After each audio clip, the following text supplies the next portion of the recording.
Hi guys, today we are going to find out, what if Prohibition never ended? Imagine walking down your main street, but every bar, liquor store, and brewery is gone, replaced by gleaming soda fountains and juice bars. The air smells faintly of roasted coffee beans and citrus, not stale beer. You glance into a former pub, now a brightly lit temperance tea room, where patrons sip herbal infusions with unnerving politeness. It's quiet, almost too quiet, without the familiar clink of glasses or boisterous laughter. You probably won't survive this timeline unscathed. Your Friday nights? Gone. That bottle of wine with dinner? A felony. Even cooking sherry is a controlled substance. The thrill of finding a hidden speakeasy? Replaced by the mundane legality of buying a root beer float. The social lubricant you knew is gone, replaced by a society that views alcohol with the same suspicion as dynamite. So, before you get comfortable, take a moment to like the video and subscribe, but only if you genuinely enjoy what I do here. Your support keeps these alternate realities flowing, even if the actual alcohol isn't. Drop your location and local time in the comments below. I'm genuinely curious if you're tuning in from a place that still remembers the taste of beer, or if you're already living in this sober parallel world. Let's see where everyone is joining from. Now, sit back and let's dive into today's alternate journey together. Forget everything you know about the 21st century. We're stepping into a timeline where the Volstead Act wasn't a footnote, but the foundation. Where the only spirits are the ones people talk about avoiding. Where your great-grandparents' rebellion was crushed and conformity became the ultimate virtue. Picture the skyline of your city. Notice anything missing? No neon signs advertising cold beer. No distillery tours. No happy hour crowds spilling onto sidewalks. Instead, you see signs for pure water cafes and moral refreshment centers. The architecture feels cleaner, more severe, less fun. The energy is different, subdued, almost nervous. You feel a pang of loss, a phantom limb for a culture you never knew existed here. The collective memory of a pre-prohibition world is fading, replaced by propaganda films showing the horrors of demon rum. History books paint the pre-1920s era as a chaotic, drunken mess, saved only by the righteous tide of temperance. Your own family stories.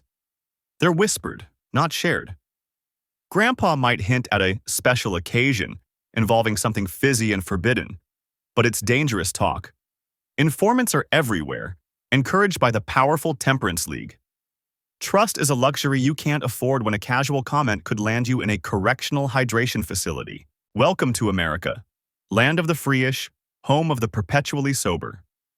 Buckle up. This dry ride is just getting started. The silence is deafening, isn't it? Let's see how deep this rabbit hole goes. You see, the repeal never happened. In your timeline, the temperance movement didn't just win the initial battle. They played the long game with terrifying efficiency. When the Great Depression hit, instead of blaming prohibition for economic woes, they masterfully reframed alcohol as the cause of the crash itself. Propaganda flooded the nation, linking every bank failure and breadline to the demon drink. The political landscape shifted dramatically. The powerful Anti-Saloon League, far from fading, evolved into the Temperance Alliance, a political juggernaut with unparalleled influence. They funded candidates, controlled newspapers, and deployed a network of informants that made dissent incredibly risky. Voting against prohibition became political suicide. The pivotal moment came in 1933. Instead of ratifying the 21st Amendment, Congress, under immense pressure and fearing social collapse, passed the Permanency Act. This wasn't just keeping the 18th Amendment, it embedded it deeper, making repeal virtually impossible without a constitutional convention requiring unanimous state consent. A near mythical feat. Imagine the scene: a hushed, tense Capitol building. Politicians, many privately longing for a drink, publicly declared their unwavering commitment to national sobriety. The vote wasn't close. It was a landslide. The Temperance Alliance had won, not just the argument, but the future. America was officially, permanently dry. The public reaction was muted, almost resigned.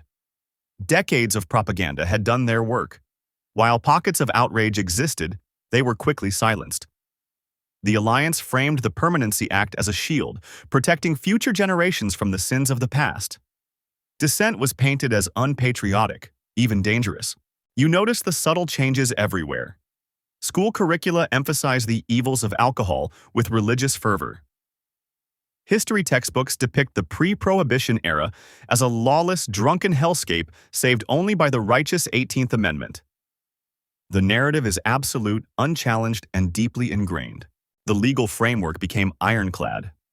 Federal agencies like the Bureau of Prohibition were expanded, not dismantled. They gained sweeping powers of surveillance, search, and seizure.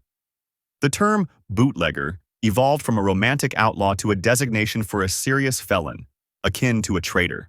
State governments fell in line, passing even stricter local ordinances. Dry counties became the norm, not the exception. Possessing a corkscrew could invite suspicion. The culture of informants flourished, encouraged by rewards and social pressure. Trust eroded, replaced by a pervasive quiet fear. International observers were stunned. Most of the world had moved on, embracing regulated alcohol. America stood alone, an island of enforced sobriety in a sea of moderation. Diplomatic relations grew strained, particularly with wine-producing nations like France and Italy, who saw the policy as bizarre and puritanical. You step into a world where thirst is quenched differently. Soda fountains aren't nostalgic novelties. They're cathedrals of refreshment. Coca-Cola isn't just a beverage, it's a cultural titan, its red and white logo more ubiquitous than the American flag.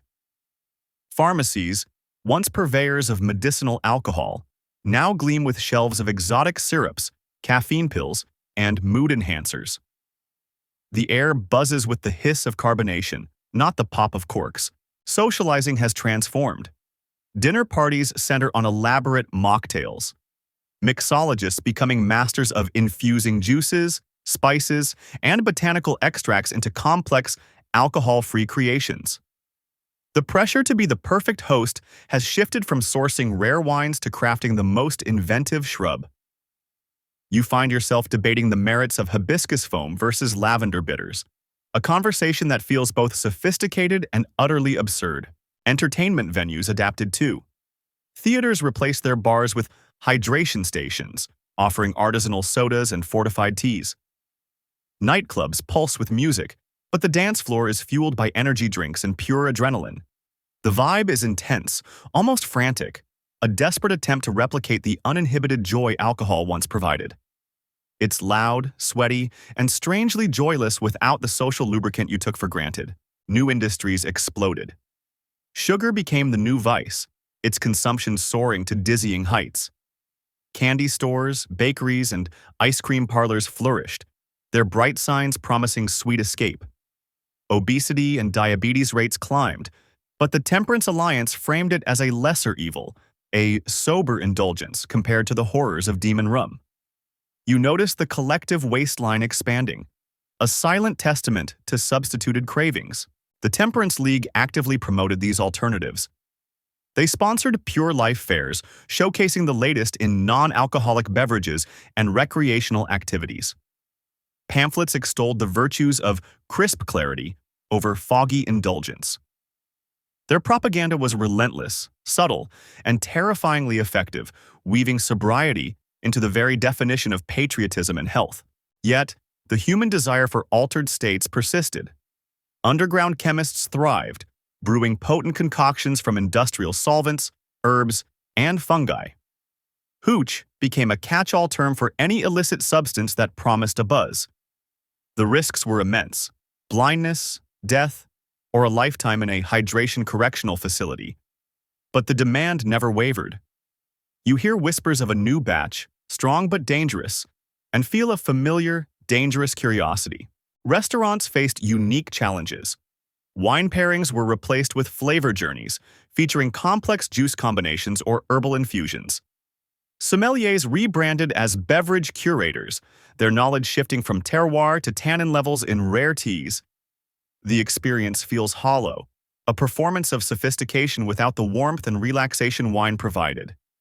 You miss the simple pleasure of a glass of red with your steak. The psychological toll is palpable. Anxiety levels are higher, tempers shorter. The constant vigilance, the fear of informants, the sheer boredom of unaltered consciousness, it wears people down. You see it in the tight smiles, the nervous energy, the way people clutch their oversized sodas like security blankets. Society is sober, but it's not necessarily happier or healthier, just quieter. Generations grew up knowing nothing else. To your children, alcohol is a historical monster, like smallpox or polio, eradicated by righteous law. They can't comprehend the concept of a pub crawl or happy hour. Their rebellion takes different forms: sugar binges, caffeine pills, or dabbling in the illicit chemist's brews. The cultural memory of alcohol is fading, replaced by the myth of its inherent evil. This is the adapted America, a nation that found substitutes, reshaped rituals, and built an economy around enforced sobriety. It functions, it even thrives in its own sterile way. But as you navigate this sugar-fueled, caffeine-jittered world, you can't shake the feeling that something vital, something fundamentally human, was lost when the taps ran dry a century ago and never turned back on. The cost of permanency is etched in every overly sweet smile. You descend a flight of stairs hidden behind a false bookcase in a respectable-looking bookstore. The air grows thick, humid, smelling of damp earth, expensive perfume, and something else. Something faintly chemical and forbidden. This isn't a grimy basement, it's a subterranean palace, a social club accessible only to those with the right connections and a hefty membership fee. Speakeasies didn't just survive, they evolved into sophisticated permanent institutions. What began as hidden backrooms with bathtubs full of gin became multi-level complexes featuring state-of-the-art ventilation, soundproofing, and hidden escape routes. They're architectural marvels of secrecy, funded by generations of illicit profits and built into the very foundations of cities. Inside, the atmosphere is electric. Dim, warm lighting illuminates polished mahogany bars stocked not with beer taps, but with an astonishing array of illicit liquors from around the world. Smuggled Canadian whiskey, French cognac, even rare Japanese sake. Patrons, dressed impeccably, converse in hushed, excited tones, sipping contraband with the reverence of connoisseurs. These establishments operate with terrifying efficiency. They employ networks of corrupt officials, tech-savvy hackers to erase digital trails, and discreet couriers who move product in modified food trucks or hollowed-out library books. The cover businesses above, bookstores, bakeries, laundromats, are legitimate, profitable fronts laundering vast sums of money. Membership is the key. Forget passwords. It's about biometric scans, retina recognition, and microchip implants for the truly elite. You pay thousands annually for the privilege of entry, funding the club's bribes, security, and the exorbitant cost of sourcing genuine alcohol in a dry nation. It's an exclusive, expensive addiction. The staff are professionals, not thugs. Bartenders are trained chemists, able to replicate any pre-prohibition cocktail or invent new ones using illicit bases. Security personnel are ex-military, equipped with non-lethal but devastating tech. They protect the secret with ruthless efficiency. A breach means decades in prison or worse. These clubs are more than bars. They're cultural sanctuaries. Here, jazz still thrives, unfiltered and raw. Here, people speak freely, away from the prying eyes and ears of the Temperance League. It's a bubble of the old world, a place where the enforced sobriety of the surface evaporates, replaced by a dangerous, intoxicating freedom. You notice the generational aspect. The bartender's grandfather ran a speakeasy during the original Prohibition. His father adapted it through the Permanency Act. Now, he oversees this high-tech temple to transgression. Knowledge, recipes, and connections are passed down like sacred heirlooms, creating dynasties of the underground. The risk is omnipresent, yet thrilling.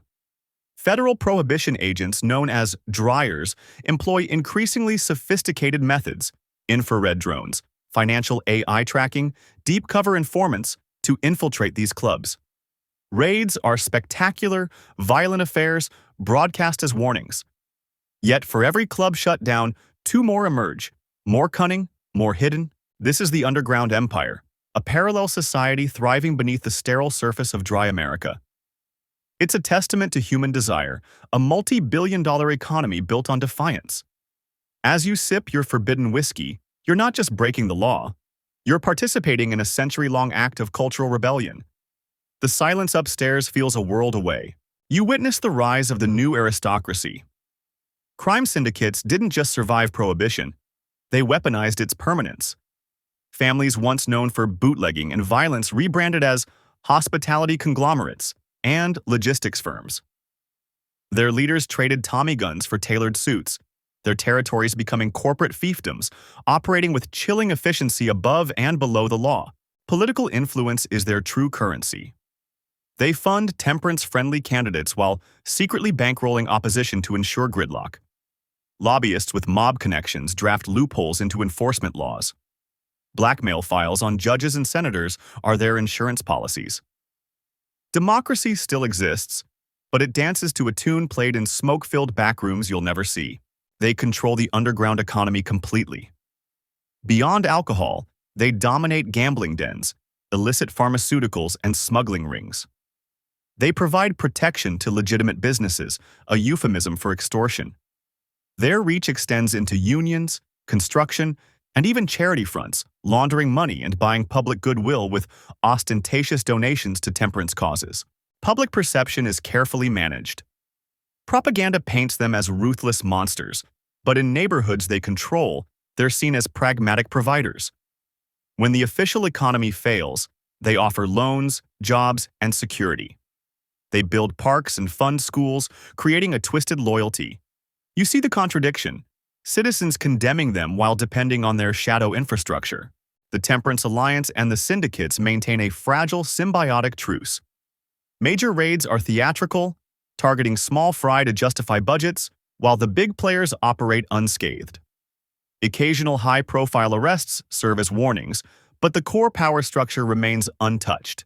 It's a dance of controlled chaos, both sides needing the other to maintain their grip on power. Generations are born into this duality. The mob boss's grandson attends elite universities, learning finance and law, then returns to run the family business with corporate jargon and spreadsheets. The Prohibition agent's daughter follows her father into the bureau, inheriting his cynicism about the unwinnable war. The lines blur further with each passing decade. They act as a parallel government. In syndicate-controlled zones, disputes are settled internally, bypassing courts. They enforce their own brutal code of conduct, offering swift, if unjust, resolution. For many citizens trapped in a bureaucratic, sober state, this alternative system feels more reliable, more real than the official one. The hypocrisy is staggering.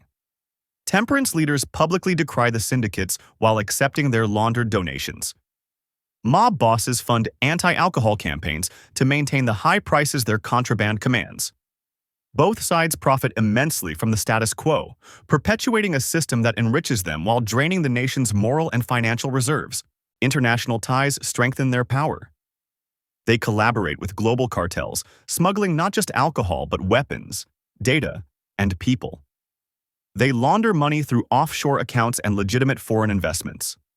Dry America's isolation makes it a perfect hub for illicit global trade, the syndicates acting as the indispensable middlemen. This is the new order. A nation where organized crime isn't a problem to be solved, but an integral part of the solution. They provide the forbidden fruit, the stability, the dark efficiency the official system lacks. As you navigate this world, you realize the biggest lie is that Prohibition ever truly won. It just created more powerful, more permanent sinners. You attend a state dinner in Washington, D.C., a painfully awkward affair. Foreign diplomats sip mineral water with forced smiles while their hosts push artisanal sodas. The air crackles with unspoken judgment.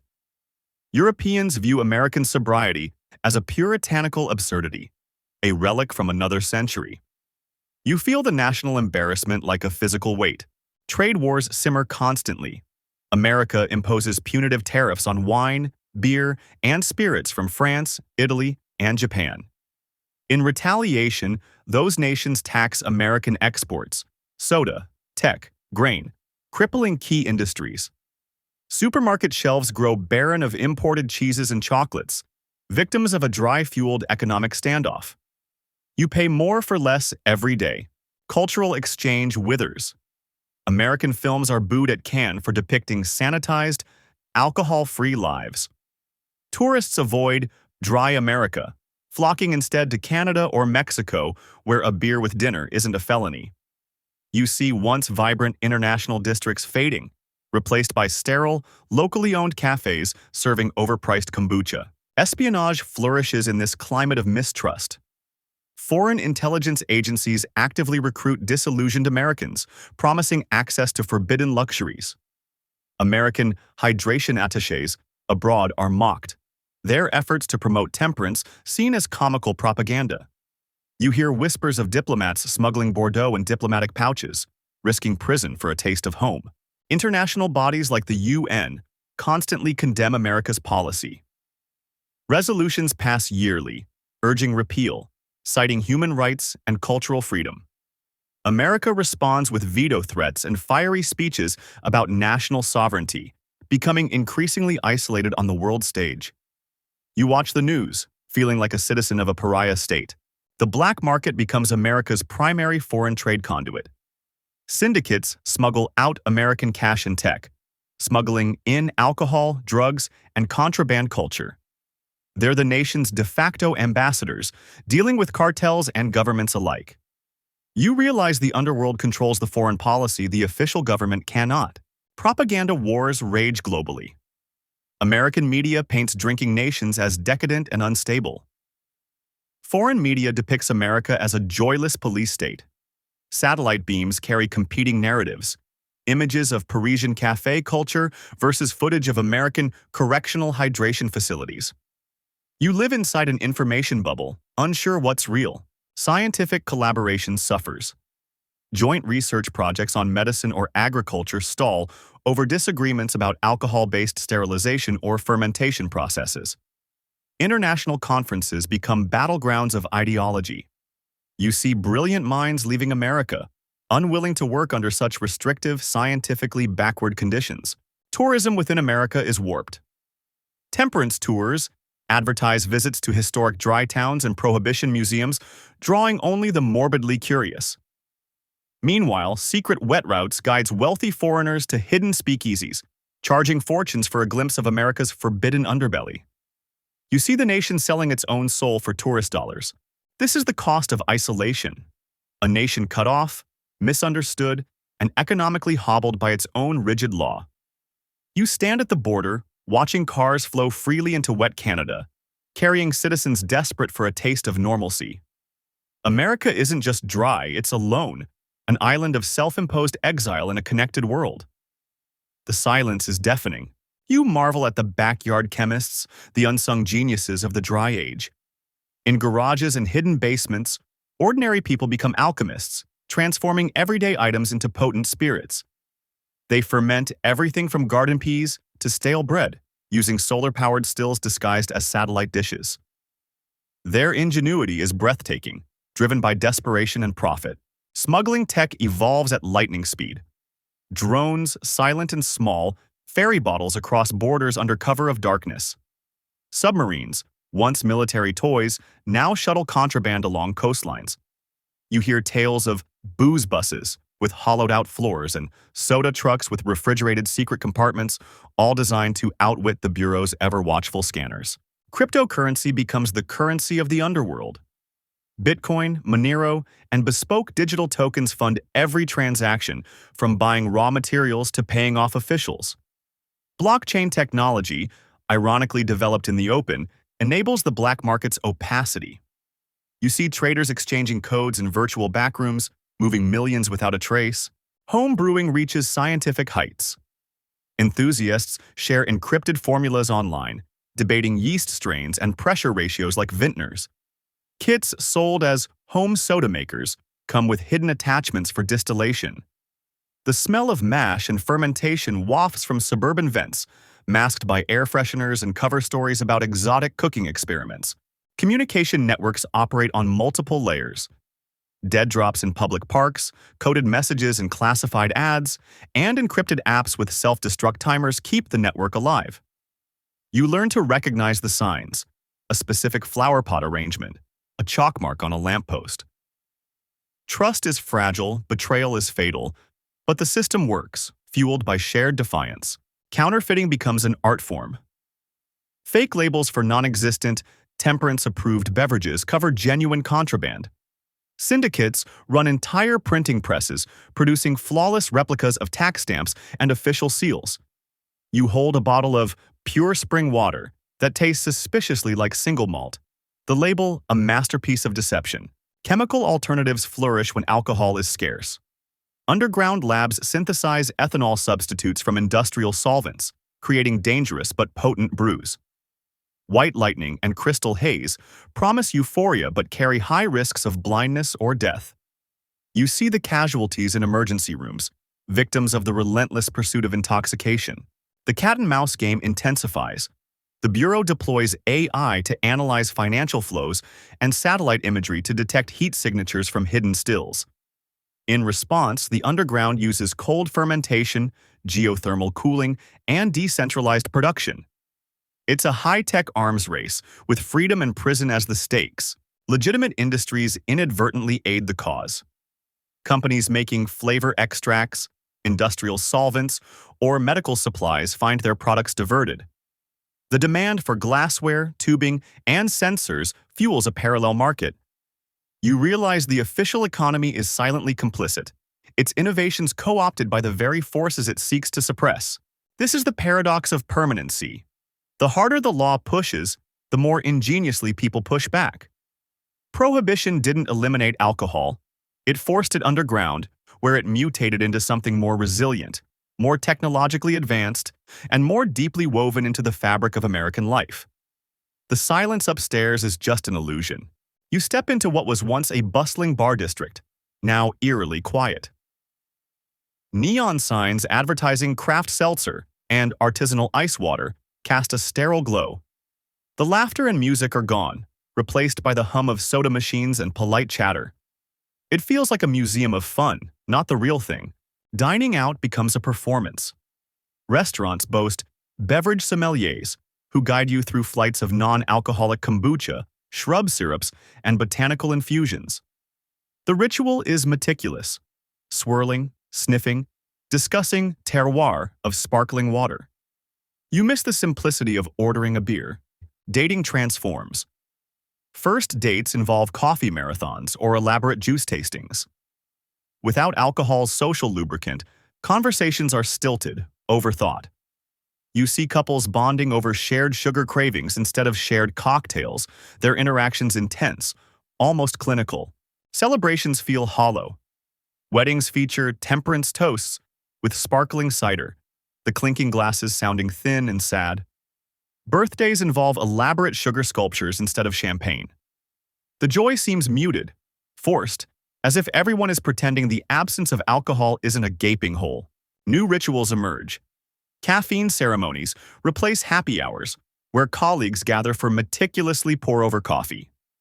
Sugar socials become weekend events, featuring competitive dessert making.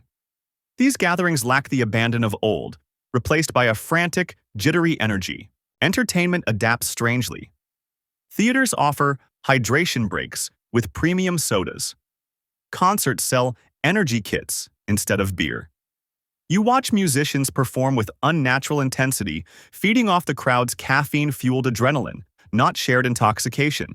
Public spaces enforce sobriety visibly. Parks have temperance patrols, ensuring no picnics include hidden flasks. Beaches feature hydration stations with free water, staffed by smiling monitors. The message is clear. Vigilance is patriotic, relaxation is suspicious. Social pressure intensifies. Refusing a Pure Life mocktail invites whispers. Opting out of a sugar-tasting event marks you as odd. Conformity isn't just encouraged. It's enforced through subtle shaming and the ever-present fear of being reported. The psychological toll deepens. Without the release valve of occasional intoxication, society vibrates with low-grade anxiety. Tempers flare faster. Depression rates climb, treated with mood enhancement teas and mandatory clarity counseling. You feel the collective fraying nerves.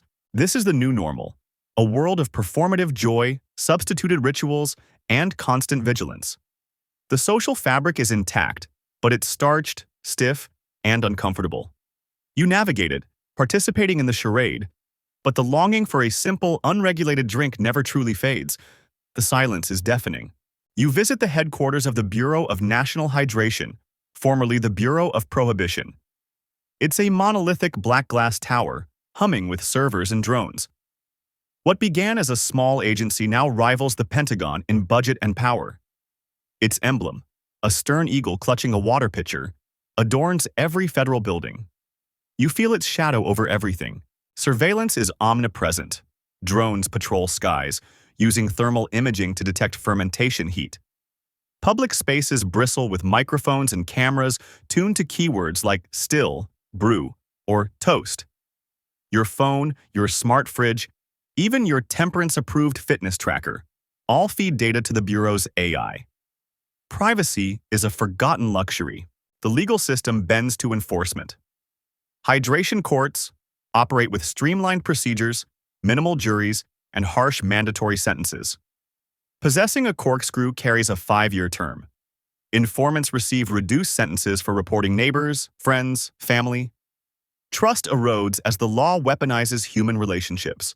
Elections revolve around prohibition. Candidates compete to prove their dry cred, proposing harsher penalties, more surveillance funding. Debates feature staged raids and tearful testimonials from victims of alcohol. Real issues like healthcare or infrastructure vanish beneath the tidal wave of moral panic. You vote for the lesser of two zealots. Federal agents, hydrators, operate with impunity.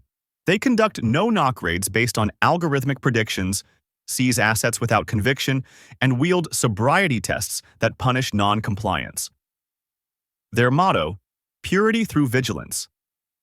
You see them in cafes, parks, schools, always watching, always judging. Propaganda saturates media. Children sing the dry anthem in schools. News channels broadcast hydration heroics, celebrating busts. Social media algorithms flag dissent as pro-alcohol extremism.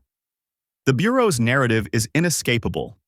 Sobriety equals patriotism. Dissent equals treason. States become enforcement arms. Governors compete for dry state rankings, passing laws exceeding federal mandates. Temperance zones ban even non-alcoholic products resembling alcohol, vanilla extract, mouthwash. You cross state lines and feel the rules tighten. The air grows thicker with suspicion. The Bureau's power grows unchecked. It operates its own prisons, purity facilities, runs its own intelligence network, and even influences foreign policy. Congress, fearing accusations of softness on drink, rubber stamps its budget requests. Oversight is a hollow ritual. Generations accept this as normal. Children born after the Permanency Act know nothing else. They report parents for hidden wine, view surveillance as safety, and equate freedom with compliance. The concept of personal choice fades like a pre-prohibition memory. You watch the future embrace its chains. This is the political reality. A government reforged in the fire of eternal prohibition. Democracy endures in form, but its spirit is parched, withered by decades of fear and control. The Bureau doesn't just enforce laws, it shapes souls. And you live within its perfectly dry, perfectly monitored, perfectly terrifying embrace. You wake in 2024 to the chime of your hydration monitor, a sleek wristband that tracks your fluid intake and flags deviant behavior. Your smart mirror displays your daily purity score based on social media activity and purchases. Morning coffee is replaced by Focus Tonic, a caffeine-infused herbal brew. Compliance is programmed into your bones. Cities gleam with sterile perfection. Skyscrapers feature vertical farms growing temperance-approved botanicals. Public art depicts abstract concepts of clarity and control. Billboards advertise clarity retreats where you pay to unplug and detox. The beauty is cold, calculated, devoid of messy human indulgence. Social media thrives on performative sobriety. You post pictures of elaborate mocktails, tag locations at Pure Life cafes, and share your hydration streaks. Likes translate into social credit. Dissent gets you shadow banned. Authenticity is a relic, replaced by curated, compliant personas. The underground persists, more sophisticated than ever. WetNet, a dark web portal, offers encrypted access to speakeasies, chemists, and smugglers. Membership requires biometric sacrifice, a fingerprint, a retinal scan, trading pieces of yourself for a taste of freedom. You know the risks, but the temptation gnaws. Generations collide. Your grandparents whisper stories of the before time, of beer gardens and wine tastings. Your children view alcohol like smallpox, a historical horror eradicated by righteous law. You bridge the gap, carrying the dangerous knowledge of what was lost, what was stolen. Technology isolates further. VR social hubs offer sanitized interactions. AI companions provide emotional support without the unpredictability of human connection. You feel the loneliness creeping in, a side effect of a society that fears the chaos of genuine, unregulated interaction. The economy adapts. Sobriety tech is the new boom industry: monitors, apps, compliance software. Wellness corporations replace breweries, their stocks soaring. You invest, participate, profit from the very system that constrains you, a prisoner of your own comfort. Yet, rebellion simmers. Small acts of defiance, a hidden flask, a forbidden song, a whispered joke, keep the embers alive. You see it in the eyes of strangers, a shared secret, a silent acknowledgement that this controlled world isn't natural, isn't sustainable. The Bureau faces new challenges. Younger generations raised on global internet question the isolation. Hackers target surveillance systems. Leaks expose hypocrisy. The iron grip shows cracks, not from outside pressure, but from the slow, relentless erosion of belief within. This is modern dry America, a nation of glass towers and monitored souls, of performative purity and hidden desires. You live in it, breathe it, contribute to it. But as you look at your hydration monitor, you wonder, how long can a society hold its breath? The silence feels fragile, ready to shatter. The silence of dry America is profound, a century-long hush where laughter once echoed. You walk streets polished by enforced virtue, past monuments to temperance that cast long shadows.